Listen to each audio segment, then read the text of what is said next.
School के बाद 11 साल का प्रिया गांव में अपने घर में उत्साह से चमकती आंखों से उफनता हुआ आया। पापा, मैंने अभी विज्ञान की कक्षा में चुंबकों के बारे में सीखा। वे फ्रिज के दरवाजों से चिपक जाते हैं, है ना? लेकिन क्यों?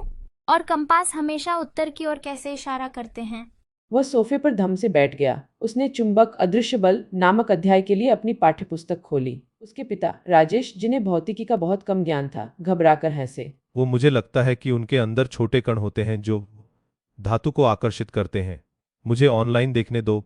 उन्होंने अपना लैपटॉप उठाया, जबकि उसकी माँ अंजलि मुस्कुराते हुए चाय बनाने लगी। हम इसे एक साथ पता लगा लेंगे बेटा। राजेश ने गूगल में चुंबक कैसे काम करते हैं टाइप किया। प्रिया झुककर देखने लगी जब उन्होंने स्क्रॉल किया। यह चुंबकीय क्षेत्रों और ध्रुवों के बारे में है, जैसे पृथ्वी भी एक विशाल चुंबक है।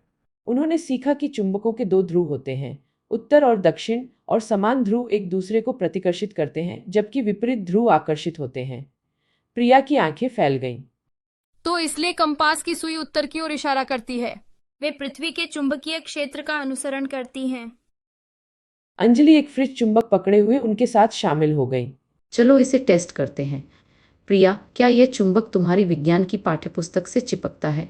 प्रिया कागज की क्लिप, लोहे की कील और यहाँ तक कि एक चम्मच के साथ प्रयोग करते हुए हंसी। यह केवल लोहे और स्टील को उठाता है, तांबा या एल्यूमिनियम क्यों नहीं, उसने सोचा। राजेश ने एक विज्ञान की किताब देखी। चुंबक लौह चुंबकीय धातुओं को आकर्षित करते हैं, तांबा नहीं, लेकिन लोहा करता है। इसलिए तुम्हारी पाठ्यपुस्तक के स्पाइन में लोहे की पट्टियां हैं। चुंबक ऐसी सामग्री हैं जो कुछ धातुओं जैसे लोहा, निकल और कोबाल्ट को आकर्षित कर सकती हैं, और वे प्राचीन काल से ज्ञात और उपयोग की जाती रही हैं। उन्होंने उसे मैग्नेस नामक एक चरवाहे की किंवदंती के बारे में बताया, जिसने प्राचीन ग्रीस में प्राकृतिक चुंबकों की खोज की थी। प्रिया की आंखें फैल गईं जब उसने अपने पिता की व्याख्या सुनी।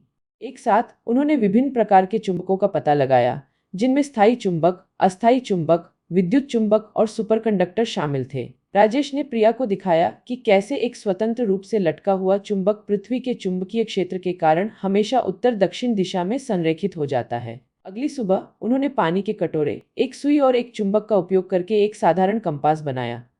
प्रिया ने सुई को चुंबकित करने के लिए चुंबक से रगड़ा, फिर उसे कटोरे में एक पत्ते पर तैरने दिया। यह स्थिर होने से पहले बेतहाशा घूमता रहा, उत्तर की ओर इशारा करते हुए। यह काम करता है, उसने खुशी से कहा, ठीक वैसे ही जैसे प्राचीन यात्री इसका उपयोग नेविगेट करने के लिए करते थे। राजेश ने अपने नए ज्ञान पर गर्व करते हुए कहा। और चुंबक केवल कंपास के लिए नहीं है, वे हमारे फ्रिज, स्पीकर, यहाँ तक कि एमआरआई मशीनों में भी हैं। स्कूल में प्रिया ने एक परियोजना प्रस्तुत की, चुंबक अदृश्य सहायक। उसने ध्रुवों, आकर्षण विकर्षण के बारे में समझाया, और यहाँ तक कि यह भी दिखाया कि कैसे पृथ्वी का चुंबकीय क्षेत्र हमें सौर हवाओं से बचाता है। उसकी शिक्षिका ने उसकी रचनात्मकता की प्रशंसा की और सहपाठियों ने प्रश्न पूछे। उस शाम राजेश ने उसे गले लगाया। आज तुमने मुझे बहुत कुछ सिखाया बेटा। अंजलि मुस्कुराई। साथ में सीखना सबसे अच्छा साहसिक कार्य है। जिज्ञासा और टीम वर्क भ्रम को खोज में बदल देते हैं।